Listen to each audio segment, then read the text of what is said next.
먼저 말씀 보도록 하겠습니다. 베드로전서 4장 7절에서 11절입니다.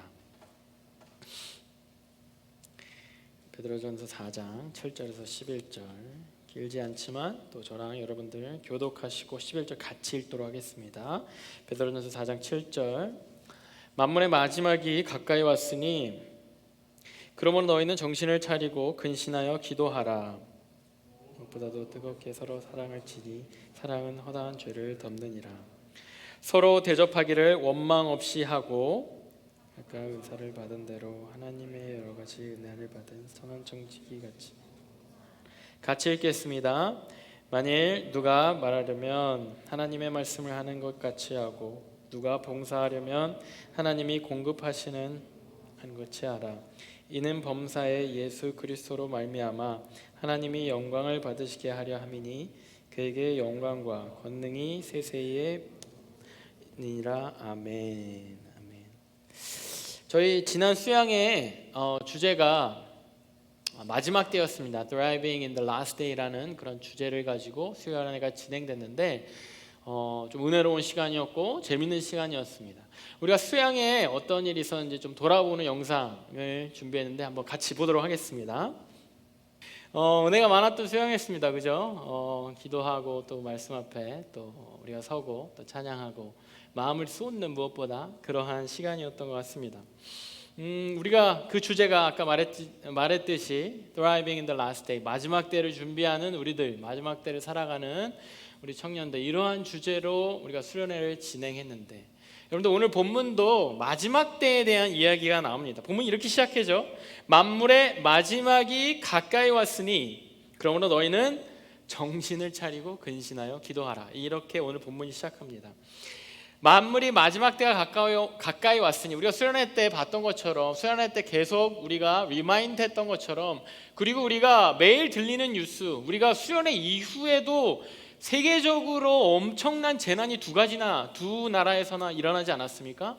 모로코에서도 정말 큰 재앙과 같은 지진이 일어났고 리비아에서도 큰 홍수, 정말 많은 사람들의 목숨을 잃은 정말 뭐가 한번 났다고 하면은 그냥 웬만하게 나는 게 아닌 것 같아요. 요즘은 정말 재앙과 같이 나고 수많은 사람들이 순식간에 목숨을 잃기까지 하는 그러한 정말 마지막 때로 성경에 이르는 대로 처처의 지진과 기근이 있으리라 하는 그 말씀이 마치 이루어지는 것과 같은 그러한 일들이 일어나고 있죠. 마지막 때라는 것에 대해서 다른 생각을 이견을 갖고 있는 사람은 없을 것 같습니다. 계속해서 인류는 발전하는 것 같으나 이 지구는 마지막을 향해 가고 있는 것 같습니다. 어쩌면 이것이 우리가 알고 있는 성경에 이미 예언된 그러한 마지막 때를 향해 가는 그런 우리의 시점인데 여기서 성경이 오늘 본문이 우리 베드로전서를 통해서 우리에게 말씀하시는 마지막 때를 이렇게 살아라 라는 것이 오늘 본문의 큰 내용이고 주제입니다. 그리고 그것이 마지막 때가 다가왔으니 정신 차리고 기도해라 라는 것으로 말씀이 시작되는 것이죠. 여러분들이 뭐 클리셰와 같죠? 정신 차리고 기도해라, 정신 차리고 근신하여 기도하라. 이 말은 정신 차리고 행동 조심하고 기도하라 라는 말과 같습니다. 마지막 때를 살아갈 때 신앙생활 열심히 해라, 이거 뭐 누가 모르겠습니까? 정신 차리고 근신하여 행동 조심하고, 정신 차리라는 말은 분별하라는 겁니다. 때가 마지막이 될수록 우리는 분별해야 됩니다. 때가 마지막이 될수록 우리 행동을 조심해야 합니다. 때가 마지막이 될수록 기도하라는 말은 다른 말로 하나님을 바라봐야 합니다. 내 힘으로 살아가는 것이 아닙니다. 더 하나님께 집중해야 합니다. 세상의 흐름을 따르지 말고, 세상의 가치를 기준 삼지 말고, 세상의 방향을 목표 삼지 말고 하나님을 바라보고 하나님께 아뢰라 라는 것이 어쩌면 마지막 때를 살아가는 첫 번째 스텝입니다. 우리 이런 것들에 대해서 수련회를 통해서 많이 생각해보고 또 나눠보고 그것에 대해서 우리는 또 결단해보고 그랬죠. 그런데 이러한 개인적인 것만 우리가 마지막 때에 준비해야 하는 것은 아닙니다. 당연한 겁니다. 마지막 때에 정신 차리고 분별해야 됩니다. 무엇이 옳고 그른지 무엇이 성경적인 것인지 근신하라. 마지막 때에 막 살아서는 다 망할 거니까 그냥 뭐 막 살지 뭐, 망할 거니까 흥청망청. 아니요, 마지막 때에서 믿는 우리라면 마지막 때일수록 더 행동을 조심해야 합니다. 마지막 때에 기도하라. 마지막 때에 내 맘대로 사는 것이 아니라 더 하나님을 바라보고 하나님께서 하시는 그 말씀에 귀 기울여라. 이것이 우리가 개인적으로 할 것인데, 베드로는 우리에게 그것만 말하고 있지 않아요. 이것만큼이나 중요한 또 다른 한 가지를 말하고 있는데, 그것은 뭐냐면 공동체에 관한 겁니다. 마지막 때에 가까울수록 공동체에 대한 중요성을 강조하고 있는 거예요. 이것이 우리가 오늘 조금 더 깊이 자세히 보고자 하는 내용입니다. 마지막 때를 살아가는 우리가 지켜야 할 것, 개인적인 신앙 중요하고 반드시 지켜야 하지만 그것 못지않게 우리가 지켜야 할 것, 바로 공동체. 히브리서 10장 24절에서 25절, 우리가 아마 친숙히 아는 구절일지도 모르겠는데 이렇게 나와 있습니다. 서로 돌아보아 사랑과 선행을 격려하며 모이기를 패하는 어떤 사람들의 습관과 같이 하지 말고 오직 권하여 그날이 가까이 옴을 볼수록 더욱 그리하자. 저는 이 말씀이요, 요즘 세대를 마치, 히브리서가 뭐 언제 쓰여졌, 2000년 전에 쓰여졌거든요. 2000년 가까이 전에. 마치 요즘 세대를, 이 말세를 보고 쓴 것 같다라는 생각이 들 정도로 너무나도 정확한 말씀입니다. 서로 돌아보아 모이기를 패하는 어떤 사람의 습관과 같이 하지 말고, 모이기를 패하는 어떤 사람들의 습관, 어떤 사람들이라는 것은 대부분의 사람, 랜덤한, 제너럴한 이런 사람들이라고 생각하면 됩니다. 세상 사람들, 제너럴, 보통 사람들의 습관처럼 모이기를 패하지 말고 안 모이고 그냥 혼자, 개인주의, 혼자만의 삶, 나 중심적인 삶, 그냥 나 혼자 살아가는 소확행의 삶, 이런 거 말고 서로 돌아보고 권하라. 그날이 가까울수록, 마지막 때가 가까울수록 더 그리해라 라고 히브리서가 권하고 있는 겁니다.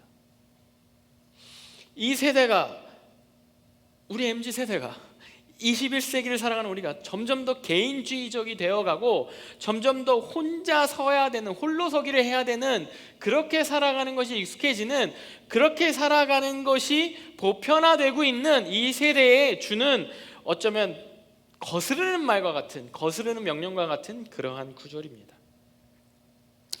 그래서 그 본문을 통해서 우리가 어떻게 하면 모이기를 패하는 사람들의 습관, 모이기를 패하는 보통 사람들의 습관과 같이 하지 않고 공동체로서 이 마지막 때를 어떻게 준비할 수 있을까?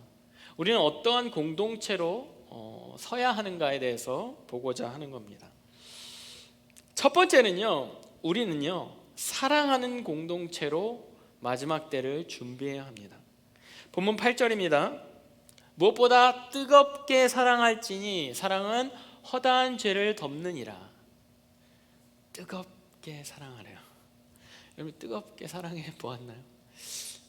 수양회 때도 연애 세미나 잠깐 했는데, 또 연인들에게 또 이 주어지는 말씀이라고 생각할 수 있는데, 뜨겁게 서로 사랑할지니라는 이 말은요, 사실은 사랑함에 있어서 뜨겁다라는, 뜨거움의 그런 연인의 그러한 관계의 사랑이라기보다는 공동체 안에서 우리가 뜨겁게 사랑하고 뜨겁게 사랑함이 어떠한 의미인가를 이 짧은 구절에 담고 있습니다.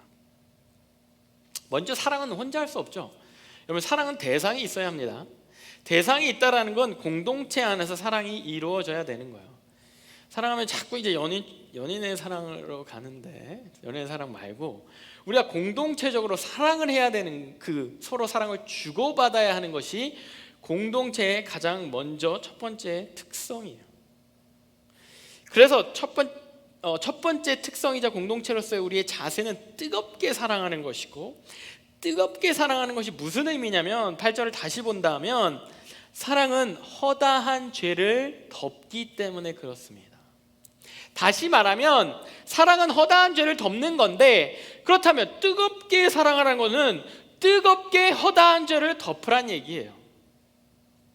이것이 우리가 공동체, 교회 공동체, 믿음의 공동체, 마지막 때를 준비하는 공동체로서의 우리의 자세인 거예요. 허다한 죄라는 것은 뭐 이 사람이 아주 나쁜 죄를 지었는데 그거 그냥 덮어라 이런 수준이 아니라, 허다한 죄라는, 여기서 표현된 허다한 죄는 단점, 우리의 약점, 우리의 연약함, 물론 죄를 지은 것도 있을 수 있겠죠. 그러한 것들을 들추는 공동체가 아니라 덮어주는 공동체, 안아주는 공동체, 용서하는 공동체, 그런 것들에서 좋은 길을 권할 수 있는 공동체가 되라라는 거예요. 정죄하거나 컨뎀하는 공동체라는 것이 아닙니다. 잠언 10장 12절입니다. 잠언 10장 12절, 미움은 다툼을 일으켜도 사랑은 모든 허물을 가리느니라, 이렇게 나와 있어요. 미움은 다툼을 일으켜도 사랑은 모든 허물을 가리느니라. 여러분, 사람들이 모인 곳에는요 자꾸 부딪힘이 있을 수밖에 없어요. 다툼이 있을 수밖에 없습니다. 이것은 나쁜 사람들이 모여서 그런 게 아니에요. 저랑 여러분들이 이렇게 오랜 시간 같이 보내면 우리가 아마 조금씩 부딪혀 갈걸요. 지금 저랑 여러분들이 큰 문제가 없다라는 것은 우리가 사이가 좋아서일 수도 있겠지만 우리가 그만큼 가깝지 않아서일 수도 있습니다. 그 가능성이 더 크죠. 저는 저희 어머니를 되게 사랑합니다. 그죠? 어머니를 사랑하고 좋아하겠죠. 어머니랑 둘이 여행을 간 적이 있어요. 둘이 이제 제가 사실 혼자 가려고 했는데 어머니가 따라오시겠다고 해가지고 어머니를 모시고 이제 해외로 갔습니다. 그게 사실 모로코였어요. 그런데 그 모로코에 가는데 완전 지금이야 뭐 여러 가지 블로그도 많고 여행도 한국 사람들이 막 이곳저곳 다니는데, 제가 그때 어머니 모시고 갔을 때만 해도 그게 벌써 10여 년 전입니다. 그러한 정보도 없고 뭐 모로코를 한국 사람들이 간 적도 없고, 그래서 그냥 되게 낯설고 생소한 그러한 곳이에요. 그래서 저는 혼자 그냥 편하게 막 그냥 이렇게 뭐 부딪히고 뭐 이렇게 어떻게 해도 길에서 자도 괜찮은 사람이니까. 그런데 어머니 모시고 가니까 신경이 쓰이잖아요. 그리고 또 어머니가 아무래도 연세가 있으시다 보니까 뭐 하다못해 어디를 이동하는데도 저만큼, 남자고 젊으니까 저만큼의 체력과 뭐 어떤 템포나 이런 것들이 아니고, 또 더위도 그 사막의 더위가 있었는데 뭐 그런 것도 사실은 견디기가 쉽지 않으셨을 것이고, 음식도 사실 안 맞죠. 사실 그 중동의 음식이 그렇게 처음 먹는 사람들에게 친숙하지 않습니다.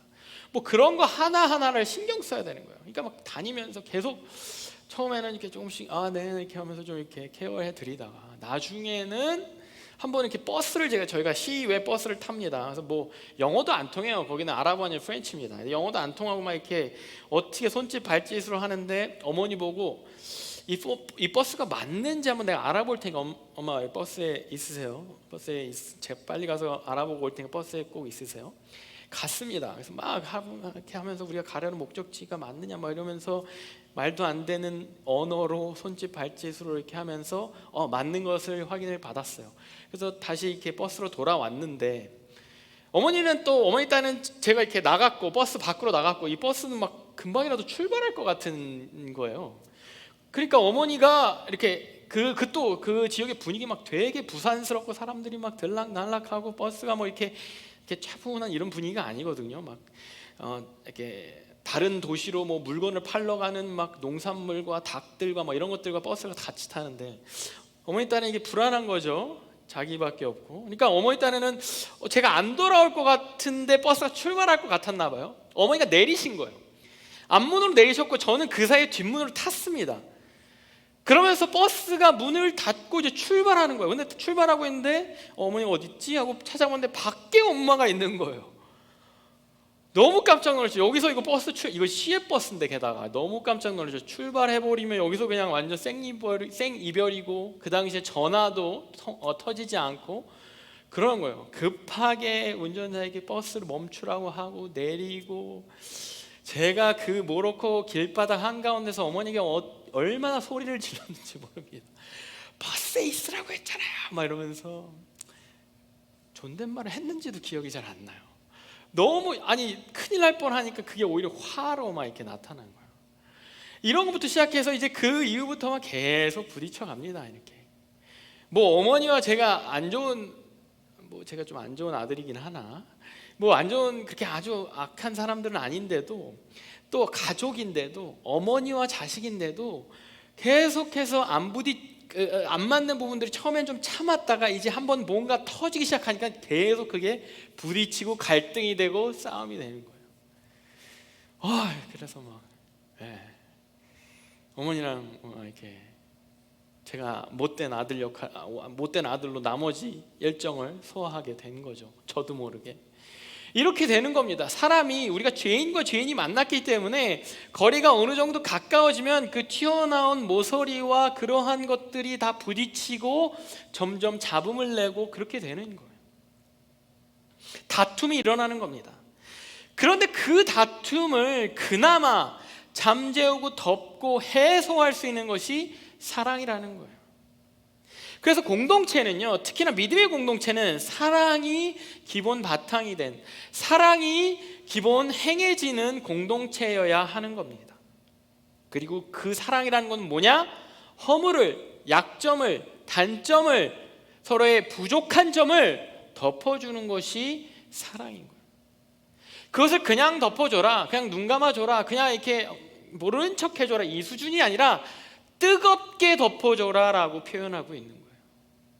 마지막 때를 준비하는 공동체, 마지막 때를 준비하는 믿음의 공동체는요, 여러분들 뜨겁게 서로의 단점을 덮어줘야 되는 공동체예요. 우리는 뜨겁게 서로의 단점을 지적하죠. 친구들끼리 모이면 뭐합니까? 그 자리에 없는 친구에 대한 단점을 뜨겁게 지적하고 있잖아요. 그런데 그래서는 안 되고 믿음의 공동체는 뜨겁게 덮어줘야 돼요. 저는 T라서 그런지 약점에 대해서 파악하는 거는 되게 해야 된다고 생각하는 주의거든요. 누가 이런 약점이 있어, 그러면 거기서 멈추면 안 돼요. 그러면 우리가 그것을 덮어주자, 우리가 그것을 좀 도와주자. 리더들하고 항상 이런 얘기를 하거든요. 이런 좀 연약한 부분이나 이런 조금 도움이 필요한 부분이 있어, 이런 형제, 이런 자매, 그럼 우리가 그것을 덮어주자, 그것을 좀 도와주자. 여러분들, 이거를 공동체는, 믿음의 공동체는 고민해야 돼요. 마지막 때가 가까울수록 우리는 이거를 고민하는 공동체가 돼야 해요. 우리가 얼마나 더 뜨겁게 이 공동체의 이 멤버들에게, 나와 함께 있는 공동체 멤버들의 단점을 덮어줄 수 있을까? 제가 그 모로코 땅에서 두려움했던 우리 어머니를 뜨겁게 안아줬더라면 우리는 정말 아름다운 모자지간의 공동체가 되었을 텐데. 뜨겁게 소리 지르지 말고, 우리는 더욱더 상대의 약점이 보일수록, 공동체 안에서의 부족함이 보일수록 우리는 뜨겁게 덮어줄 것을 고민하고 궁리해야 되는 공동체입니다. 여러분들, 목장 모임을 우리가 지원으로 바꿨잖아요. 그 이유 중 하나는요, 이 예배의 이 공동체는요, 누가 와도 예배 드릴 수 있는 공동체가 돼야 돼요. 그러니까 여기에 사실은 한국 교회, 한국 이민교회만큼 되게 익스클루시브한 모임이 없어요. 공동체가 없습니다. 이민교회만큼 되게, 오히려 한국에 있는, 제가 한국인 교회는 많이 다니지 않아봤으나 한국에 있는 교회들보다 우리가 더 되게 이렇게 익스클루시브하고 되게 이렇게 똘똘 뭉쳐 있을걸요. 이방인에 대해서 더 적대죠. 이렇게 어색해하는 것이 사실은 이민 청년, 이민 한인 교회입니다. 나랑 다른 어떤 그룹, 다른 어떤 특성을 가진 사람들에 대해서 우리는 더, 일단 언어가 그렇죠. 언어, 인종이 그렇죠. 우리 한국인, maybe 동양인 말고 있습니까? 우리 공동체? 없어요. 언어, 한국말 잘 못하면 사실 쉽지 않습니다. 여러분, 한국말 연습 많이 하셔야 돼요. 이런 언어 뿐만입니까? 정서, 여러분들 요즘 유행하는 밈 따라가셔야 돼야 통합니다. 유행, 옷차림 좀만 달라도 어색해집니다.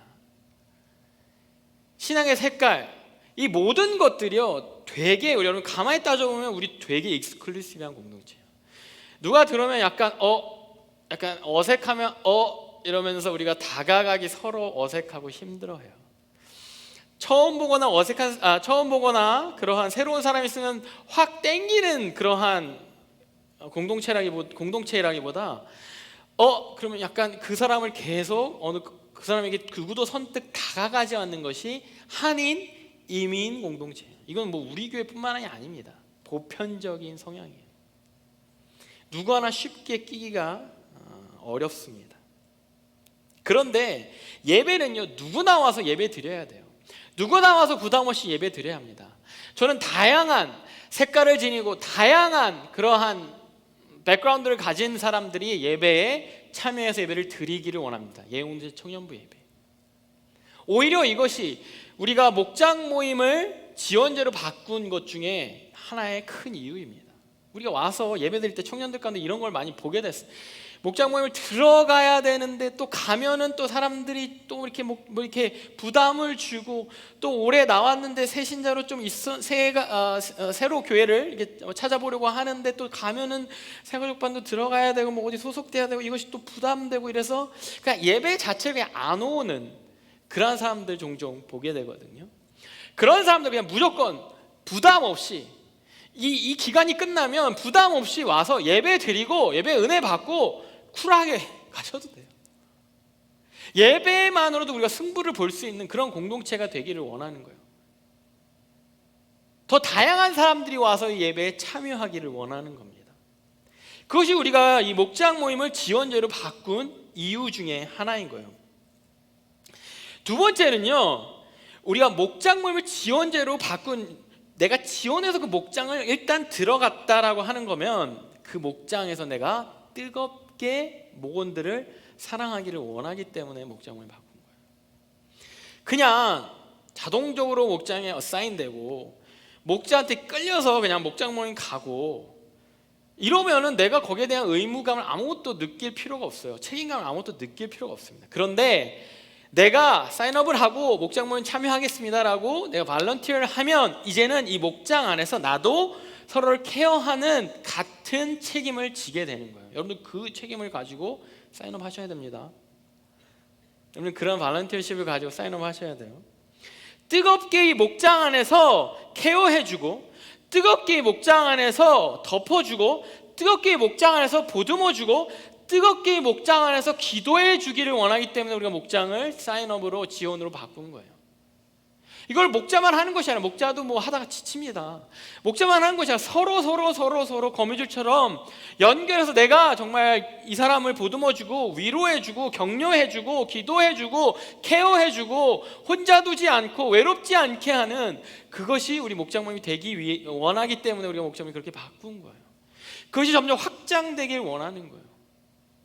마지막 때를 준비하는 우리 예언 공동체는 그렇게 뜨겁게 사랑하는, 뜨겁게 덮어주는, 뜨겁게 허물을 케어해주는 그런 공동체가 되기를 원하는 겁니다. 두 번째로 마지막 때를 준비하는 우리 믿는 자로서 믿음의 공동체는요, 사랑하는 공동체, 두 번째는 봉사하는 공동체여야 합니다. 본문 9절과 10절 이렇게 진행됩니다. 서로 대접하기를 원망 없이 하고 각각 은사를 받은 대로 하나님의 여러 가지 은혜를 맡은 선한 청지기 같이 서로 봉사하라라고 나와 있어요. 대접하고 봉사하는 것이 공동체를 연결하는 끈이라고 하는 말입니다. 서로 대접하기를 원망 없이 하고 은사를 받은 대로 서로 봉사하라, 이 내용인 거예요. 여러분들 우리는 가족 공동체, 가족의 일원이잖아요. 누구나 우리는 가족이 있잖아요, 그죠? 우리가 알건 모르고 의식하건 안 하건 간에 우리는 가족 공동체 안에서 대접받고 봉사받고 자라왔습니다. 그렇잖아요. 여러분들 방학 동안 한국 갔다 오신 분이 많죠. 한국에 가서 여러분들 봉사로 갔다 오신 분이 있어요? 한국 가서 막 봉사하고 왔어요. 한국 가서 부모님 대접하고 왔어요. 여러분 뭐 식사 대접 한번 할 수 있겠죠. 부모님 뭐 안마 한번 해드릴 수 있겠죠. 근데 사실은 우린 가서 대접받고 온 거예요, 그렇잖아요. 집에 가서, 한국 가서, 아니면 뭐 어디든 가서 가족과 함께, 가족 안에 들어가면 부모님한테 대접받고 와요. 부모님부터 봉사받고 오는 겁니다. 우리가 이 트랜지션이 지금 우리가 독립하고 뭐 직장을 갖고 이 트랜지션 가운데 있는데, still 저는 청년들 아직까지도 40대까지도 우리는 아직도 부모님한테 대접받고 봉사받고 있습니다.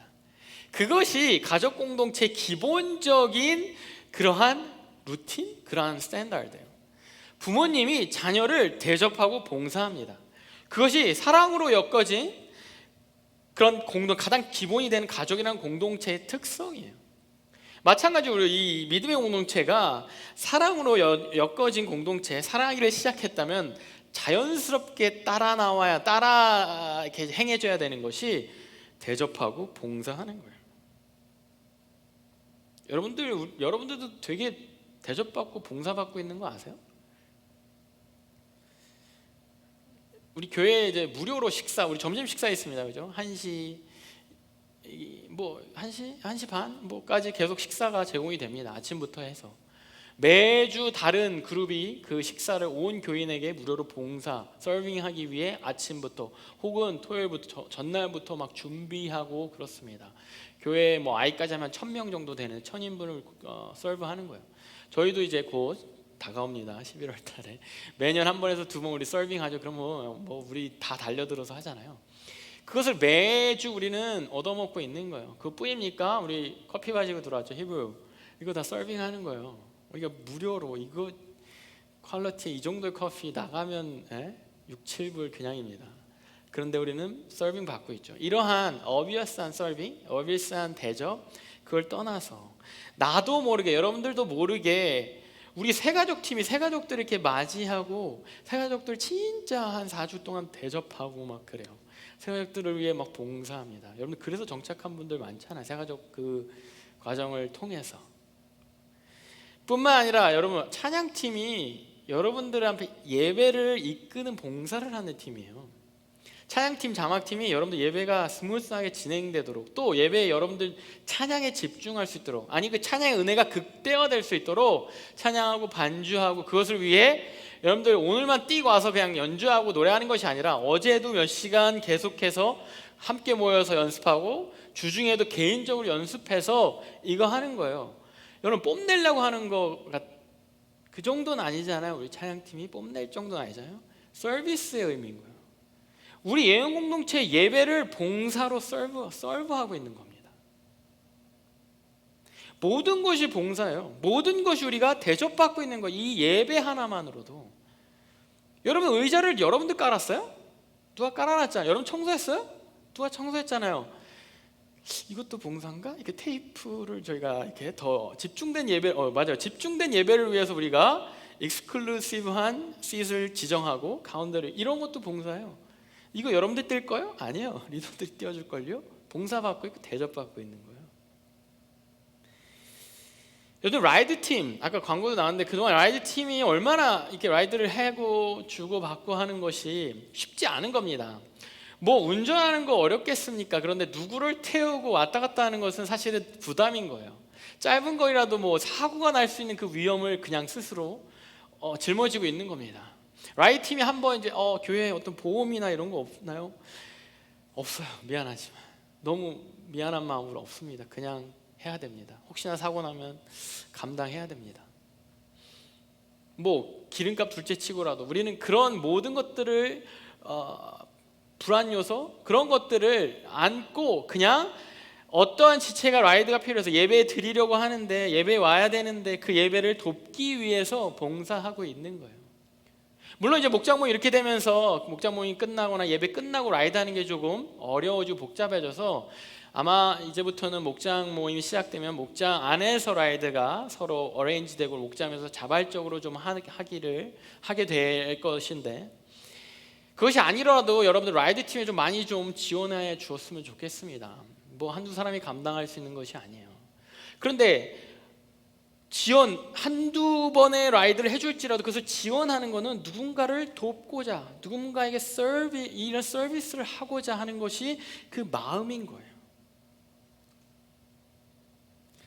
여러분 리더들이 대표적인 봉사하는 역할을 하고 있는 것이죠. 여러분들을 위해 기도하고 아까 얘기한 대로 허물을 덮어주기 위해 연구하고 사역들을 계획하고 그것을 위해 시간과 노력과 물질을 투자하고 대표적인 그 봉사하는 역할에 여러분들이 되기를 저는 개인적으로 원하기 때문에 자꾸 리더하세요 권고하는 것이고 리더가 아니더라도 로마서 12장 5절에서 8절 이와 같이 우리 많은 사람이 그리스도 안에서 한 몸이 되어 서로 지체가 되었느니라, 공동체가 되었느니라 라는 말입니다. 우리에게 주신 은혜대로 받은 은사가 각각 다르니 혹 예언이면 믿음의 분수대로 누구는 믿음으로 권고합니다. 섬기는 일이면 섬기는 일로, 누구는 섬기는 일을, 누구를 도와주는 일을 좋아합니다. 가르치는 일이면 가르치는 일로, 리더들은 여러분들 가르칩니다. 위로하는 자면 위로하는 일로, 여러분들 가운데 위로를 잘하는 분들, 공감을 잘하는 분들은 위로해 줘야 됩니다. 구제하는 자는 성실함으로, 물질이나 어떤 행동으로, 힘으로 이렇게 무언가를 하다못해 무언가를 옮기는 것이라도 그러한 성실함으로 여러분들 도와줘야 합니다. 다스린 자는 부지런함으로, 리더나 저나 여러분 매니징하는, 공동체를 매니징하는 사람들은 부지런하게 여러분들 매니징해야 합니다. 긍휼을 베푸는 자는 즐거움으로 할 것이니라. 여러분들 우리들 가운데 각각 여러분들이 갖고 있는 개성과 특징과 아까 단점 얘기를 했지만 장점이 다 다릅니다. 그리고 여러분들 가운데 여러분들이 꾹꾹 누르고 있는 나대지 않기 위해, 오지랖을 하지 않기 위해 누르고 있는 공동체를 향한 하나님 주신 분명한 그런 마음들, 그런 것들이 있어요. 긍휼히 여기는 마음, 위로하고 싶은 마음, 도와주고 싶은 마음, 뭔가 내가 힘이라도 써서 하고 싶은 마음, 그런 마음들을 감추지 말고 누르지 말고 억제하지 말고 공동체를 위해서 성실함으로 부지런함으로 쉬지 말고 봉사라는 것이 하나님의 말씀인 거예요. 이건 리더들뿐만 아니라 어떤 팀, 어떤 사역팀에 있는 사람들뿐만 아니라 공동체를 이루는 사람 모두에게 해당되는 거예요. 믿는 사람이라면 성령 하나님이 믿는 사람 모두에게 성령 하나님이 계시는데, 그 성령 하나님으로부터 오는 그 은사가 다 각각 있을 건데, 다르지만 각각 있을 건데, 그것을 감추지 말고, 그것을 소멸하지 말고, 그것을 그냥 페이드아웃 되게 만들지 말고 그것에 힘입어서 하라는 거예요. 섬기라는 거예요. 대접하라는 거예요. 내가 할 수 있는 거 하라는 거예요. 왜? 에베소서 4장 12절입니다. 이는 성도를 온전하게 하여 봉사의 일을 하게 하며 그리스도의 몸을 세우려 함이라. 이 봉사일이요, 성도를 온전하게 하는 거래요. 대접하는 거가요, 섬기는 거가요, 봉사하는 거가요, 마치 몸으로 치면 힘줄과 관절과 같은 거예요. 예수님의 몸된 지체는 교회를 예수님의 몸이라고 하잖아요. 여기에서 일어나는 봉사와 섬김은요, 마치 사람 몸에 있는 관절, 힘줄과 같은 거예요.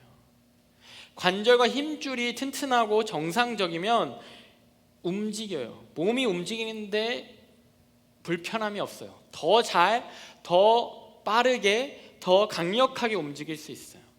반대로 말하면 봉사가 약하고 섬김이 약한, 봉사가 없고 섬김이 없는 공동체는요, 관절과 힘줄이 없는 거예요. 움직이질 않아요. 교회가 움직이지 않고 힘이 없습니다. 누워있는 교회 돼요. 그냥 개인적으로 와서 예배드리고 가는 공동체는요, 그냥 그 교회로서 그냥 누워서 가만히 있는 사람과 같은 거예요. 힘줄이 없으면 이런 영향이 공급되지 못하는 거예요. 골고루 구석구석 영향이 가지 못합니다. 하나님의 은혜가 골고루, 머리로부터 오는 은혜가 골고루 구석구석 손끝 발끝까지 가지 못해요. 봉사 섬김이 없으면 소외되는 사람이 생긴다니까요.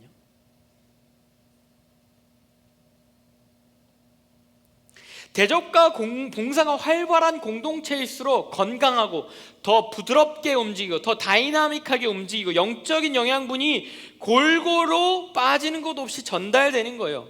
성도가 온전하게 건강하게 되는 거, 이 믿음의 공동체가 온전하게 건강하게 되는 것이 바로 봉사라는 거예요. 섬김이라는 거예요. 대접이라는 겁니다.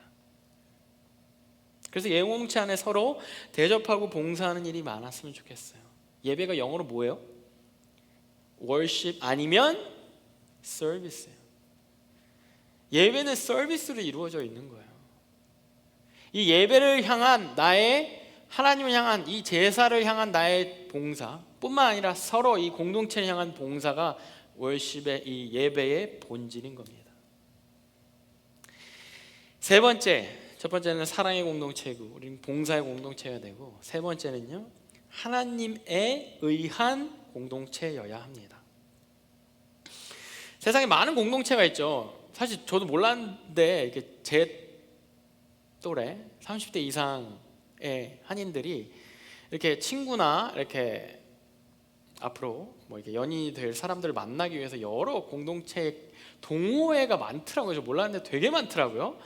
무슨 운동 뭐 이런 거부터 시작해서 하이킹, 캠핑 여러 동호회가 되게 많더라고요. 그러니까 예전에는 그런 게 잘 없고 연결하는 게 그런 동호회가 있더라도 막 서로 연결되는 게 쉽지 않으니까 교회가 사실 그 역할을 되게 많이 했거든요. 그런데 이제는 그런 것들이 다 너무 잘 되고 카톡으로 막 이렇게 막 단톡방이 막 이렇게 오픈 채팅방 해갖고 막 뭐야 이렇게 모이자 뭐 테니스 치자 뭐 이런 것들이 되게 많아서 교회 별로 갈 필요가 없어요. 전반적으로 교회에 청년들이 준 이유 중에 하나 이거라고 생각합니다. 사실 교회 역할은 그것이 아니에요. 교회의 본질적인 역할, 하나님이 있는 공동체라는 거예요. 내가 누구를 만나러 교회에 오는 게 아니라 하나님께 예배하러 오는 것이 교회 공동체의 의미예요. 교회 공동체의 정체성입니다. 우리가 목장이 만나서 이렇게 목장 모임을 하건 아니면 우리가 하다못해 축구 펠로십을 하건 교회 안에서 모였으면 그 안에 그래도 중심에 하나님이 있어야 되는 거예요. 하나님이라는 엔진이 교회의 중심에서 모든 모임을 굴러가게 해야 되는 거예요. 하나님이라는 그 힘의 원천, 이 에너지의 원천, 배터리가 이 모든 교회 모임 가운데 교회 공동체에 힘을 줘야 되는 거예요. 반대로 말하면 거기서 우리는 동기와 에너지를 받아야 된다는 거예요. 본문 11절입니다. 만일 누가 말하려거든 하나님의 말씀을 하는 것 같이 하고 누가 봉사하려면 하나님이 공급하시는 힘으로 하는 것 같이 하라. 우리가 말하는 거, 우리가 봉사하는 거, 이것이 하나님의 말씀으로 시작돼야 되고 하나님의 힘으로 해야 된다는 거예요. 여러분들 뭐 동호회나 뭐 교회 안 다니는 사람들의 모임도 되게 착한 사람 많아요. 봉사하는 사람 많습니다. 좋은 말 해주는 사람 많아요. 위로받을 수 있습니다. 뭐 그런 정도의 감정의 위로 받고 싶으면 그런 데 가셔도 돼요. 그런데 우리는 교회 공동체는 뭐냐면 우리는 그냥 감정적인 위로를 하는 수준이 아니라 하나님의 말씀으로 하나님의 마음으로 이 사람에게 한마디를 해주는, 한마디를 하더라도 하나님의 말씀으로 하나님의 생각으로 말을 건네는 공동체여야 하는 거예요. 봉사를 하더라도 나의 친절함, 나의 마음, 나의 후하고 제너러스한 마음, 나의 착함으로 봉사하는 것이 아니라 하나님으로부터 오는 그 힘과 동기로 봉사하는 거예요. 이게 어떤 차이가 있냐면요, 내가 말을 해서 이 사람이 위로를 받잖아요. 그러면 내가 뿌듯합니다. 내가 영광을 가져요. 내가 나의 착한 마음과 난 정말 섬기는 걸 너무 잘하는, 정말 그런 사람들 많잖아요. 기본적으로 성격이 너무 그렇게 이타적이고 다른 사람을 위하는 사람들. 그랬을 때 결국에는 나의 노력과 나의 헌신이 그 사람을 기쁘게 해주는 거예요. 그것이 나의 기쁨이 되는 거예요. 근데 교회 공동체는 사실은 그런 것이 아닙니다. 나의 말, 나의 섬김, 나의 행동으로 하나님이 영광 받으셔야 되는 거예요.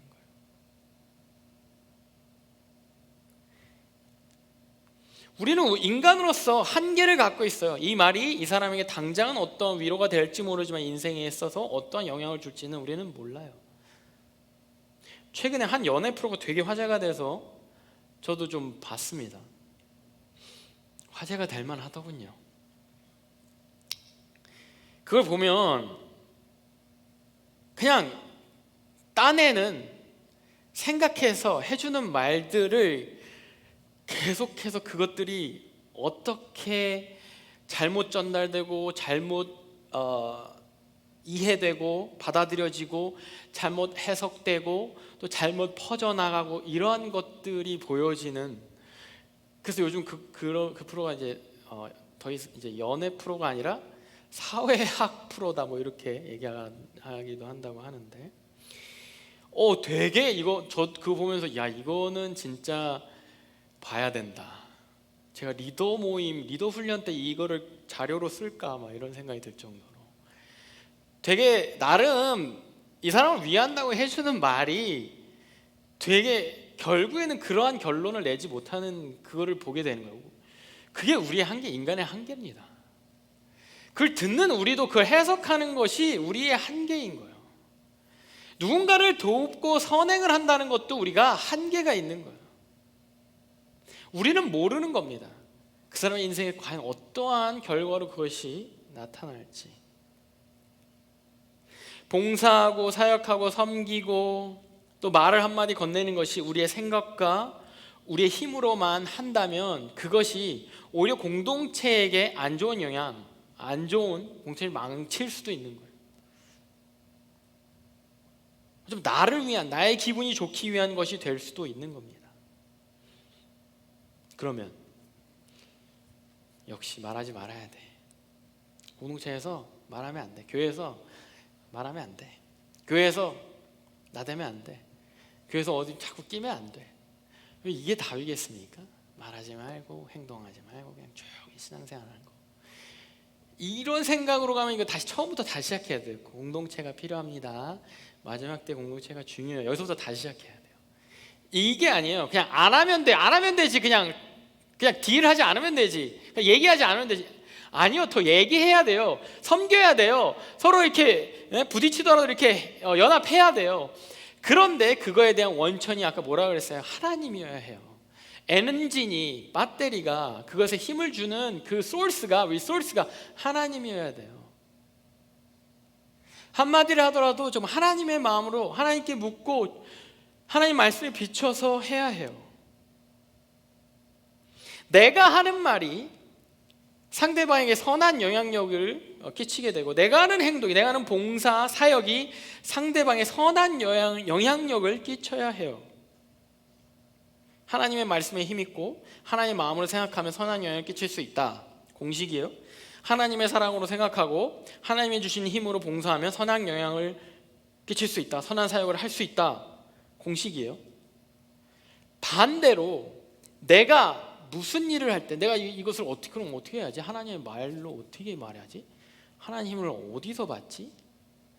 반대로 생각하면 내가 이 공동체 안에서 아까 우리가 본 사랑의 공동체, 봉사의 공동체, 이 공동체 안에서 내가 이 공동체가 있어야 하는 그 이유에 대해서 알고 행동할 때, 그리고 내가 하는 말과 행동에 대해서 하나님에게 자꾸 의지하고 맡길 때, 내가 혹시 실수하더라도 내가 혹시 이것이 저 사람에게 나의 의도와는 다르게 이것이 된 것에 대한 불안함이 있을 때, 이 모든 것이 하나님께로 자꾸 포커스가 되면 자연적으로 하나님의 힘있는 봉사, 하나님의 말을 전하는 말씀이 되는 거예요. 본문 11절의 마지막 뒤가 이렇게 마무리됩니다. 이는 범사에 예수 그리스도로 말미암아 하나님이 영광을 받으시게 하려 함이니 그에게 영광과 권능이 세세 무궁토록 있으리라. 아멘. 나의 말과 나의 섬김이 그냥 이 사람 좋게 하고 그냥 우리가 사이 좋아지고 기분이 좋아지고 이런 목적이 아니라 하나님께 영광이 되고 예수님께 영광이 되는 것이 목적이 되면 그렇게 된다라는 거예요. 거기에 책임이 하나님께 있기 때문에, 거기에 책임이 예수님께 있기 때문에. 무슨 말인지 이해가 돼요? 나의 어떤 생각, 나의 어떤 기분과 나의 관계의 개선과 이런 것들을 위해 자꾸 내가 생각하면 자꾸 내 생각이 되고 내 말이 되는 거예요. 나의 봉사가 되고 내 힘이 되는 거예요. 내가 애쓰는 것이 되는 거예요. 그런데 하나님, 이렇게 어떻게 하면 하나님 영광 받으시지? 어떻게 하면 하나님께 더 이러한 것들을 계속 생각하면 자연스럽게 하나님이 그걸 본인이 영광 받으시고 본인이 이거에 대한 책임이 있으신 분이 자연스럽게 우리를 인도해 가신다라는 거예요. 그래서 공동체는 하나님을 위한 공동체가 되어야 된다는 겁니다. 여러분들 공동체입니까? 여러분들 각자에게 질문하겠습니다. 여러분들 스스로 생각할 때 나는 공동체원이다, 나는 공동체이다 라고 생각이 됩니까? 공동체의 필요성을 느끼고 있습니까? 이 시대를 살아갈 때, 마지막 때를 살아갈 때 내 개인적인 신앙생활을 하지만은 이것만큼이나 내 공동체 생활을 해야 되겠다, 공동체적 신앙생활을 해야 되겠다. 이것이 필수다라고 스스로 깨닫고 있습니까? 여러분들 그것을 여러분들이 갖고 공동체를 찾게 되죠. 좋은 공동체가 어디 있나? 좋은 공동체를 이 공동체 예언 공동체 트라이 해봤는데 조금 쉽지 않아. 또 다시 좋은 공동체를 찾게 되죠. 뭐 좋습니다. 그런데요, 좋은 공동체를 찾는 것보다 더 중요한 것은 좋은 공동체를 만드는 겁니다. 여러분들이 이제는 좋은 공동체를 찾는 입장이 아니라 좋은 공동체를 만드는 입장이 되기를 소원합니다. 사랑이 있는 공동체를 찾기보다 사랑이 있는 공동체를 만드는 여러분들이 되기를 소원합니다. 봉사가 있고 봉사해주고 대접해주는 공동체를 찾기보다 내가 봉사하고 대접하는 공동체를 만들기를 소원합니다. 요즘 뭐 교회마다 좀 믿음의 깊이가 없는 것 같아. 하나님을 위한 공동체를 찾아다니기보다 여러분들이 하나님에 의한 하나님의 공동체를 만들어가는 여러분들이 되기를 소원합니다. 여러분, 마지막 때에서 우리는 믿음의 공동체는 선택이 아니라 필수입니다. 공동체 생활 해야 합니다. 그리고 좋은 공동체를 만드는 것도 몇몇 소수 리더 그들의 책임이 아니라 우리 모두의 책임임을 여러분들을 같이 통감하고 같이 그 책임을 짊어지기를 주님의 이름으로 소원하겠습니다.